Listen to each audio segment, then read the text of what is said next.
Magandang araw sa inyo lahat. Para sa araw na ito, talakayin naman natin ang comics. So pag sinabi natin comics, ano nga ba ito?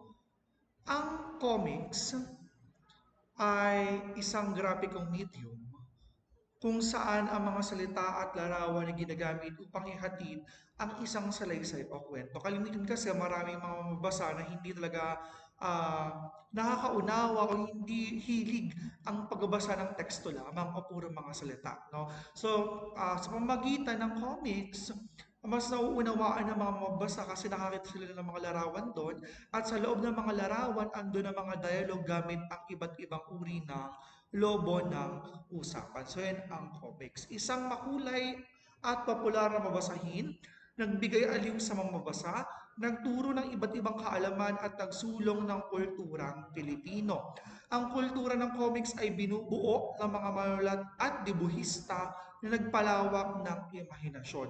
Ang mga pinakaunang comics sa Pilipinas ay syempre pinakasikat Zuma o Galema, ang anak ni Zuma, isang halimbawa po ng comics ng Pilipino.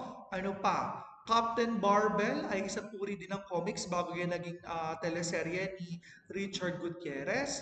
Ang Darna ay isang halimbawa din ng comics. So nagyan ay nagsulong ng kulturang Pilipino, pinapakita ang pagiging matikas at matatag ng isang Pilipino at pagpapaniwala natin sa mga ah, kababalaghan. Yung paniniwala sa mga aswang, sa mga tiktik, sa mga tikbalang, sa mga nuno, ay mas lalong na palawak ng paggamit o pagbabasa ng mga Pilipino ng comics.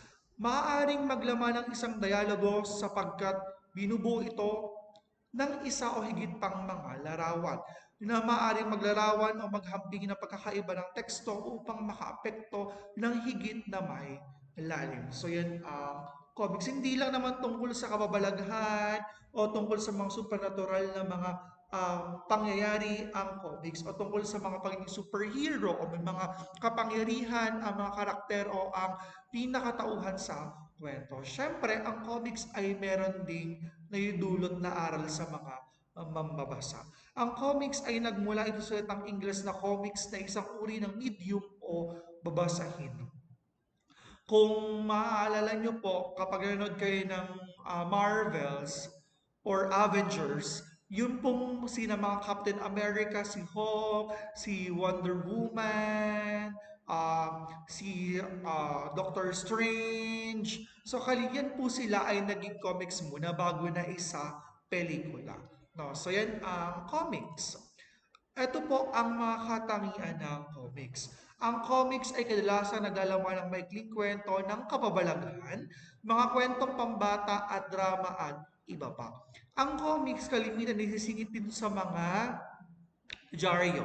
Yung mga salimbawa sa mga entertainment section ng mga dyaryo, may makita kayo diyang mga comics na pambata. At kalimitan kasi ang comics din ay para din isang libro. No? Yan po ay per volume ang pagbili ng comics. So, ang comics ay karaniwang makulay at puno ng mga komikong paglarawan ng mga tauhan, bagay o pangyayari sa kwento. So yan po ang comics. Siyempre ang comics, kalimitan may mga comics na mala black and white. So pero may mga comics o kalimitan sa mga comics ay makukulay kasi ang gumagamit, ang kalimitan po ay makukulay sapagkat kalimitan lalo na kapag e-comics yan po ay ginagamitan na ng makabagong teknolohiya. No? So meron na tayo ngayong e-comics sa makabagong panahon. Dati, iniimprenta pa rin talaga ang comics katulad ng mga libro sa Pilipinas. So number three, madalas ang comics ay may iba't ibang kwento na wakasan, subalit meron ding mga itinutuloy sa mga susunod na issue. At tulad ng sinabi ko sa inyo noong nakaraan, may mga comics na by volume, okay, o bawat kabanata. So may mga comics naman na isang buong kwento sa isang libro na. So lalo na kapag Avengers, yung ginawa ni Stan Lee, yung Avengers, Endgame, Infinity War, Doctor Strange, Superman, Wonder Woman, yan po ay by volume na binibili sa mga bookstore. So yan po ang katangian ng comics. Ngayon, talakayin naman natin ang iba't ibang bahagi ng comics. Unang-una na dyan, syempre, ang pamagat ng kuwento. Pamagat ng comics o pangalan ng comics, syempre, hindi po yan mawawala. Ang pinakaunang titingnan ng mga mabasa bago bumili ng isang comics ay yung mismong pamagat at mismong pabalat ng kwento or ng comics. Kalimitan sa mga pamagat sa kwento, titingnan natin kung ang pamagat ba ay nakapukaw ng atensyon o nakakapukaw ng atensyon ng mga mabasa. Halimbawa, Captain Barbell. So kalimitan kapag narinig yung Captain Barbell or Superman or Wonder Woman or Hawk, kalimitan yan ay tungkol sa pakikipagsapalaran ng isang bidang may kapangyarihan.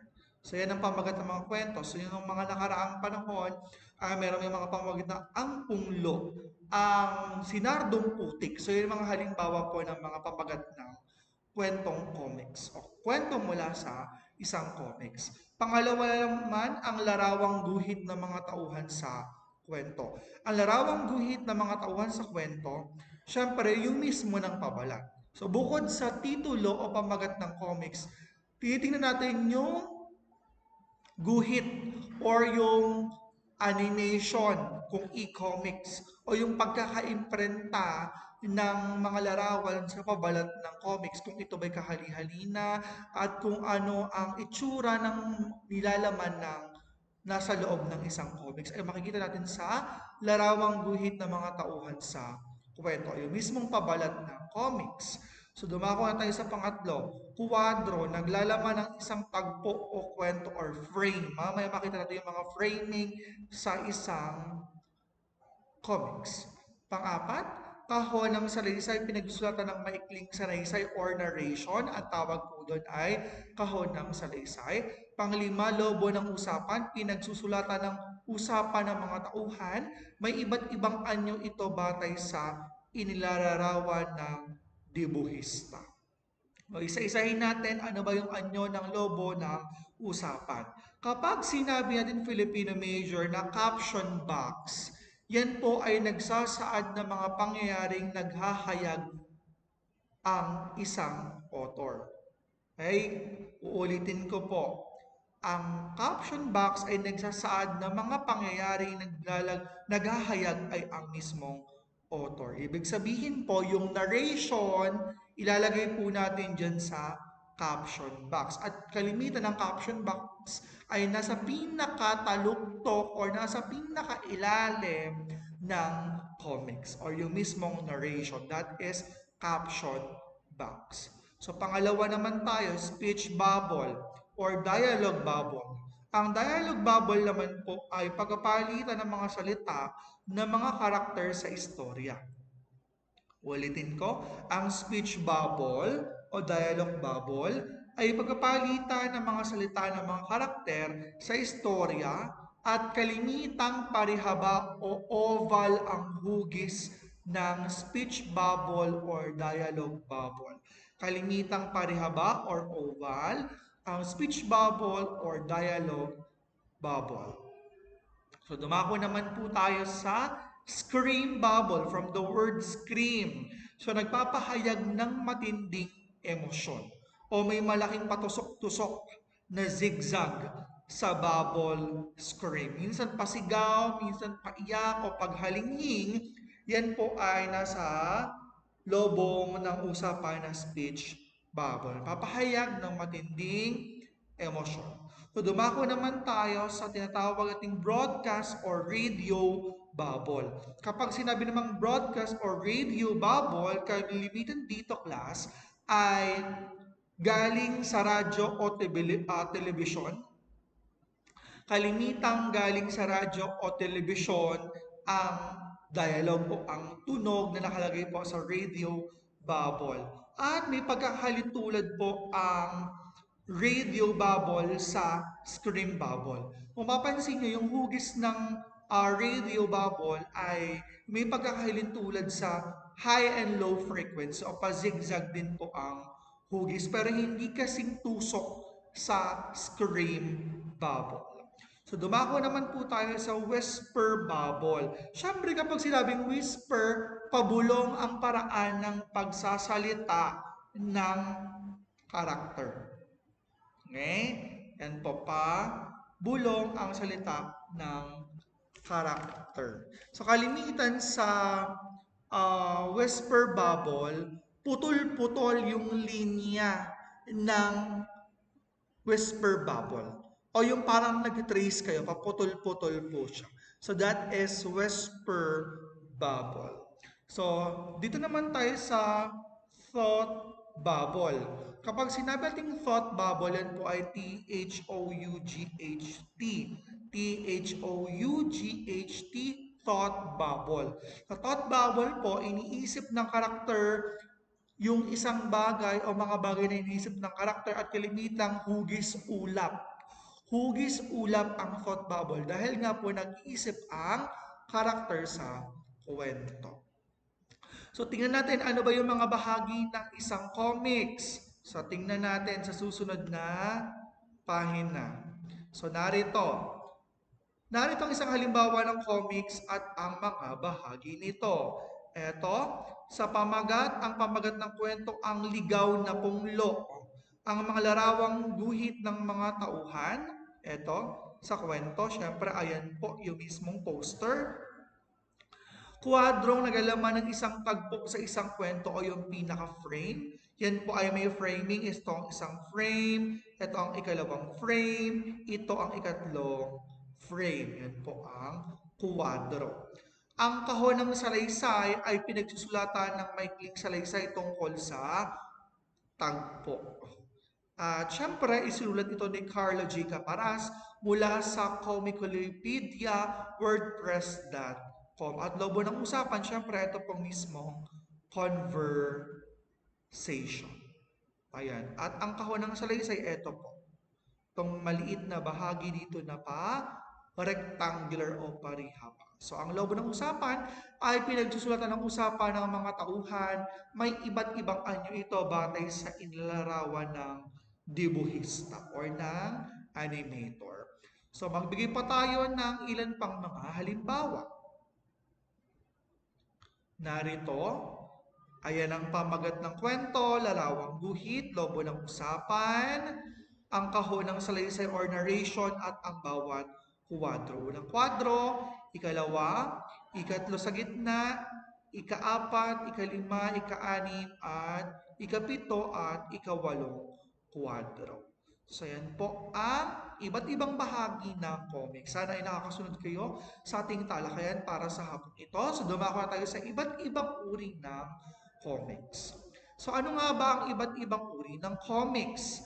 Una po ay alternative comic books o karaniwang naglalahad ng istoryang base sa realidad. So ang tawag po dyan ay alternative comic books. Pangalawa, syempre horror, mga istoryang tungkol sa kababalaghan o katatakutan. Pangatlo, manga, ito ay comics na nanggaling sa bansang Japan. Ang tawag po natin ay manga. Kalimitan ang manga ay tungkol sa mga anime, tungkol sa mga superhero, mga tao may mga kapangyarihan o mismong bida, ay may kapangyarihan at may pakikipagsapalaran sa loob ng isang kwento. So dumako naman tayo sa action. Ito naglalahad ng istorya ng mga superhero. Ang tawag naman po natin dyan ay action, uri ng isang comics, romance at adult. Ang comics na ito ay naglalahad ng istoryang tungkol sa pag-ibig. Ang tawag po natin dyan ay romance or adult comic book. Pang-anim naman po, science fiction or fantasy. Ang comics na ito ay karaniwang naglalaman ng mga bagay mula sa imahinasyon or science fiction, all about science and fantasy or adventure. So dumako naman tayo sa pangpito ang comedy, mga kwentong katatawanan o nakakatuwa. So that is comedy. So kalimitan ang mga comedy, mga comics ay makikita natin sa mga pahina ng dyaryo. So yan po ang uri ng comics. So we have alternative comic books, horror, manga, action, romance or adult, science fiction, fantasy, at comedy. So, sana po ay nakakasunod kayo sa ating talakayan para sa hapong ito. So dumako na tayo sa mga dapat isaalang-alang sa pagbuo ng comic strip. Ayan. So ano mga dapat isaalang-alang sa pagbuo ng comic strip? Siyempre una, alamin ang sariling hilig o estilo. Kayo ba'y mahilig sa romance? Kayo ba'y mahilig sa horror? Kayo ba'y mahilig sa comedy? Kayo ba'y mahilig sa action? Or sa alternative comics o tungkol sa realidad. So, syempre, dapat alamin muna ang inyong hilig. Pangalawa, tukuyin ang pangunahing tauhan. Sino bang gusto nyo o buuing karakter na siya ang magsisilbing pinakapangunahing tauhan sa inyong comics. Pangatlo, tukuyin ang tagpuan. Syempre, dapat ang bawat tagpuan ay mayroong ginagampanang papel sa pagdaloy ng kwento ng isang comics. Pang-apat, tukuyin ang balangkas ng kwento. Siyempre, dapat may draft ang kwento. May simula, gitna, at wakas. O meron pong banghay. Panglima, i-focus ang atensyon sa dialogo at dalay ng kwento. Siyempre, hindi naman kayo basta pwedeng gumawa ng framing. Tapos walang daloy ang talakayan at walang daloy ang dialogue. Hindi kasi para siyang katulad ng pagsulat lang natin ng sanaysay o akda o maikling kwento na direkta na lang isusulat ang daloy ng talakayan. Dito kasi sa comics, kalimitan may mga dialogo o lobo ng usapan na para mas mabilis maunawaan kung anong kilos o galaw ang ipinapakita sa bawat tagpo o mga larawan. At pang-anim, ayusin at pagandahin ang whether it be black and white or walang color or colored or e-comics. Siyempre po, dapat po kaaya-aya sa paningin ang atin pong gagawing comic. So yan po mga dapat isaalang-alang sa pagbuo ng comic strip. So dumako na po tayo sa kasaysayan ng comics. Ano nga ba ang kasaysayan ng comics? Sinasabing ang bayaning si Jose Rizal ang kauna-unahang Filipino na gumawa ng comics noong taong 1884 ay inilathala ang magazine Trubner's Records. Sa Europa, ang comic strip na ang Pagong at Matching. Ito'y halaw ng bayani mula sa isang popular na pabula sa Asia. So yan po, pinakauna daw pong Filipino comics ay tatandaan, Pagong at Matching. Sino ang nagsulat? O sino ang debuhista? Sino ang animator? Si Jose Rizal. Anong taon? 1884 ng Trubner's Records. So yan pong kauna-unahang comics sa Pilipinas na nalathala po sa magazine Trubner's Record. Ang Pagong at ang Matching ni Dr. Jose Rizal. So mula 1876 hanggang 1878, habang ang Pilipinas ay dumadaan sa yugto ng revolusyon, ilang magazine ang lumabas sa Maynila na may naka-imprint ng cartoons. Dalawa ang mga ito. Ang isa po ay Meow at Tecon Leche. So, dalawa po yan, 1896 hanggang 1898, ang Meow at Tecon Leche. So, nung 1907, inilathala ang Lipang Kalabaw, isang magazine na nasa ilalim na pangasiwa ni Lope Santos. Ang magazine na ito ay nasa wikang Tagalog, ang Lipang Kalabaw, at nagtaglay ng mga sarkastikong cartoons na patungkol sa mga Amerikanong opisyal. Ang paglathala ng magazine na ito ay natigil noong 1900. Siyempre, bakit naman natigil ang Lipang Kalabaw ni Lope Santos? Siyempre, dahil bilang panlaligsa sa mga Amerikanong opisyales. Ang Lipang Kalabaw kasi naging daan bilang paghihimagsik sa tropang mga Amerikano. So, ang unang serye ng Filipino comics ay lumabas noong pasimula ng 1920 or 1920 bilang page filler sa mga magazine Tagalog. Kalimitan naman talaga ganyan sa mga magazine ay mga fillers ng comics. Pwedeng din sa mga dyaryo ay may mga fillers din ng comics bilang pamuno sa isang section ng magazine or ng isang dyaryo. So halimbawa, may dalawang magazine. Ito ay Telembang at Ang Muling Binubuhay na Lipang Kalabaw ni Lope Santos. Ang nagtataglay ng mga sarkastikong cartoons laban sa mga Amerikano at mga federalista. Ang dalawang comics na ito ay maaaring ituring na nagpasimula sa comics sa Pilipinas. So ang Telembang at ang Lipang Kalabaw bilang page filler ng magazine Tagalog. So, sana po ay nakakasunod pa kayo sa ating talakayan. Siyempre, noong 1946, lumabas ang unang regular na ilalathalang magazine ng comics, ang Halakhak Comics. Tumagal lamang ang halakhak ng 10 edisyon dahil sa kakulangan ng maayos na distribusyon, hindi tuluyang namatay ang industriya ng comics dahil noong 1947, lumabas ang Filipino comics sa ilalim ng pamahalaan ni Tony Velasquez. 1947, Filipino comics ni Tony Velasquez. Ito ay nagbukas ng daan para sa iba pang magazine ng comics na mailalathala.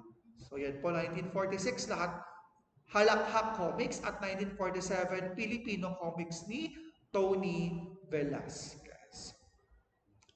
Sa pakikopya po sa inyong mga notebook ang mga mahalagang petsa at ang mga nilathala at na-imprint ng mga comics ng mga debuhista simula ng nailathala o nabuo ang pinakaunang comics o Filipino comics na Pagong at ang Matching. Pagkatapos nito ay sunod-sunod na lumabas ang naging sikat na comics tulad ng Tagalog Classic noong 1949 at Silangan Comics noong 1950. Ang unang comics ng Silangan ay lumabas noong March 15 o 1950 sa ilalim ng pamamahala ng editor na si Ben Caballo Jr. Pinagmalaki nito ang pinakabata at magaling na libihista ng panahong iyon. Siyempre, sino yan? Si Nestor Redondo, si Alfredo Alcala, si Nolasco Noli Panaligan, at si Elpidio Torres. Isama na rin natin si Antonio de Zuniga. Sila po ang pinakabata at pinakamagaling na mga debuhista nung panahon po ng 1950s ng Silangan Comics. So, syempre, sa mga sumikat na kwento mula sa Silangan ay ang Prinsipe Amad, anak ni Aladdin, nalikha ni Alfredo P. Alcala.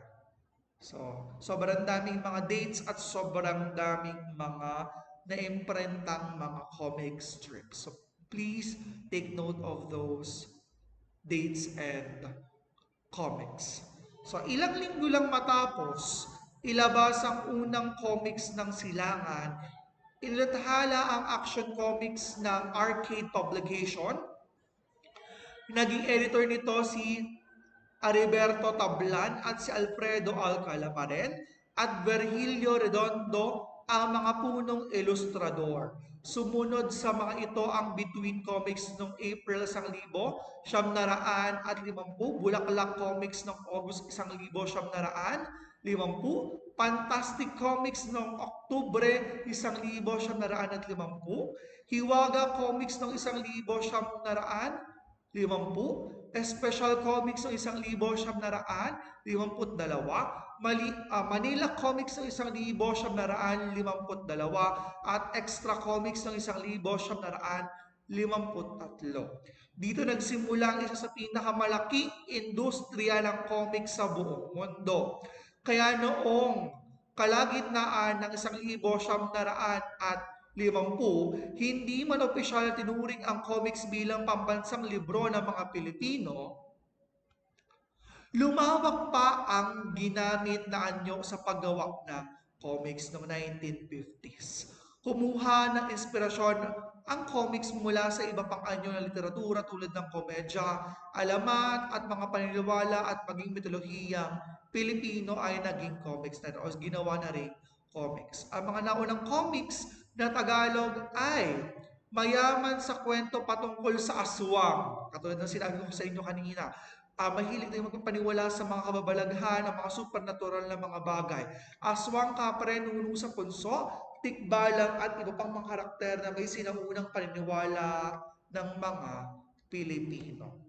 Ang ilang comics ay hinango ang mga ideya ng karakter sa mga comics ng Amerika tulad ng Kulahu at Og o Tarzan sa ating mga Pilipino. Darna, Wonder Woman or Superman, Captain Barbell, meron tayo niyan. At DI-13 or Dick Tracy. So yan po ang ilan sa mga halimbawa ng mga hinangong karakter at ideya mula po sa bansang Amerika. Sa panahon ng martial law, ipinatanggal ang ilan sa mga laman ng comics. Ipinag-utos din ang paggamit ng murang papel para sa comics. Naapektuhan nito ang itsura at kalidad ng comics kaya naman bumaba ang benta ng mga ito sa pagpasok ng dekada 80. Dekada 80. So, kasi binahina talaga ng mga Amerikano kasi kalimitan ng mga comics ay tungkol sa panunod sa federalismo at sa bansang Estados Unidos o pamamahala ng bansang Estados Unidos. Kaya nagkaroon ng pagbaba sa pagbenta o pagbaba ng kita ng mga nag-iimprenta at mga tindahang nagtitinda ng comics sa bansa. Nagresulta ito ng pag-alis ng mga ilustrador ng comics sa Pilipinas para magtrabaho sa parehong industriya sa Amerika. Siyempre, mas malaki talaga ang kita pag sa ibang bansa ka nagtrabaho kumpara naman sa nakukuha o sweldo na tatanggap ng mga ilustrador na Pilipino sa Pilipinas. Lalo na ngayon, diba? Kahit yung mga animation sa Pilipinas, sobrang pangit ng animation sa Pilipinas. Bakit?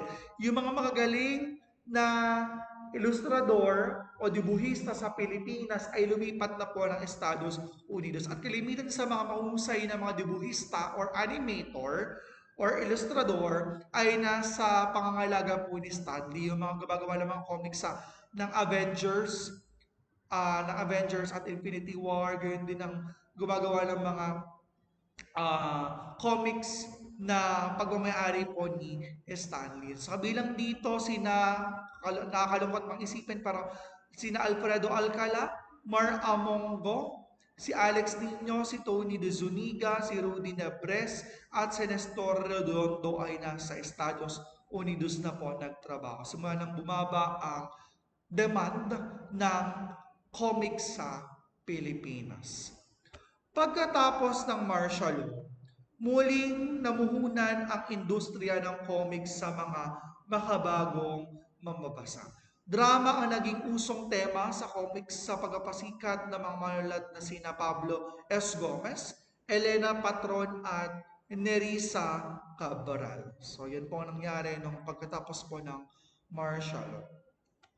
Sa pagbabalik ng interes sa comics ay tumagal lamang hanggang sa simula ng 1990s kung kailan nagsimula nang nahuhumaling ang mga Filipino sa ibang anyo ng paglilibang tulad ng video games, karaoke, pocketbook novels, cellphones at bandang huli, internet at text messaging. So dito na po nagsimulang mamatay ang industriya ng pag-iimprenta ng comics sa Pilipinas nang pumasok na po ang mga ito.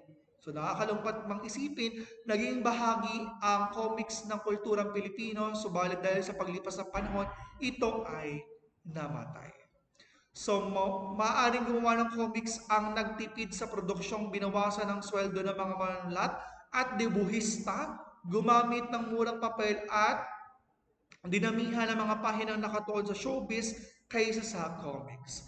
Dahil sa baba ng sweldo ng mga manggagawa sa industriya ng comics, ay nawala na ng gana sa paggawa ng bagong istorya. Ang mga manunulat ay napilitang ulitin lamang ang mga lumang kwento at iguhit ng mga ilustrador. Ang pangkaraniwan na lamang sa makatuwid, hindi na ito ang nasasalamin ng mamayang tradisyon ng comics na nasimulan noon. Sino ba naman ang gustong maging dubuhista at manunulat ng comics kung sa baba ng sweldo ay hindi natatapatan ang kanilang pagpupunyagi nagbumoa ng mga magagandang kwento? Sa taong 2005, wala na kahit anong kumpanya o malaking taga-limbag ng comics sa Pilipinas. Ang mga naiwan ay mga maliit na lamang na nagtatahala ng sariling titulo ng comics. So nakakalungkot mong isipin na matay na ng 2005 ang paggawa ng comics sa Pilipinas. So si Carlos J. Caparas ang tinangka niyang buhayin at pasiglahin ang tradisyonal na comics sa sirkulasyon sa pamamagitan ng mga ginawa niyang comics karavan sa iba't ibang bahagi ng Pilipinas noong 2007. Subalit, hindi pa rin ganun kalakas na buhay ang pagkapalimbag at ang pag-imprenta ng or nabuhay ang sirkulasyon ng comics sa Pilipinas sa pamamagitan po na mag-promote ni Carlos J. Caparas. Pero ito po ang ilan sa mga nalathala at nabuong comics ni Carlos J.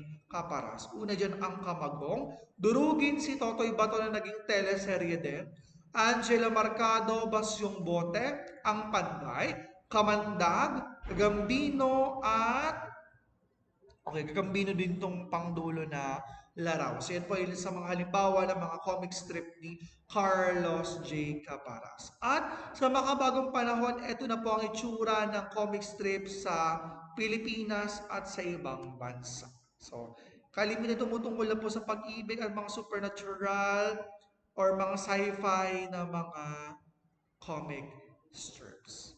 So bago matapos ang ating talakayan para sa hapong ito, meron lamang ako sa inyong tanong na nais kong sagutin nyo sa comment section ng video na ito. Okay? Pakisagot po batay sa inyong sariling pagkaunawa, sa inyong opinion at sarili ninyong paghinuha. So pakilagay pagkatapos ng inyong tanong, ang inyong pong buong pangalan at ang inyong section. So, pagkatapos ng inyong sagot, sa ilalim po ng inyong sagot, pakilagay po ang inyong buong pangalan at ang inyong pong section. So, ang tanong ay, paano nakatulong ang impluensya ng comics sa pagpapalaganap ng kulturang popular sa Pilipinas? Paano nakatulong ang impluensya ng comics sa pagpapalaganap ng kulturang popular sa Pilipinas? At dyan po nagtatapos ang ating talakayan sa comments. Pakisagot po itong katanungan na ito sa comment section at pagkatapos ng sagot, ilagay po ang inyong buong pangalan at ang inyong pong section bilang atin pong pagtatala ng liban para sa araw na ito. Maraming salamat po. Sana po ay maraming natutuhan sa naging talakayan para sa umagang ito o sa hapong ito rather. Mag-ingat po kayong lahat at pagpalain po kayo ng buong may kapal. Paalam!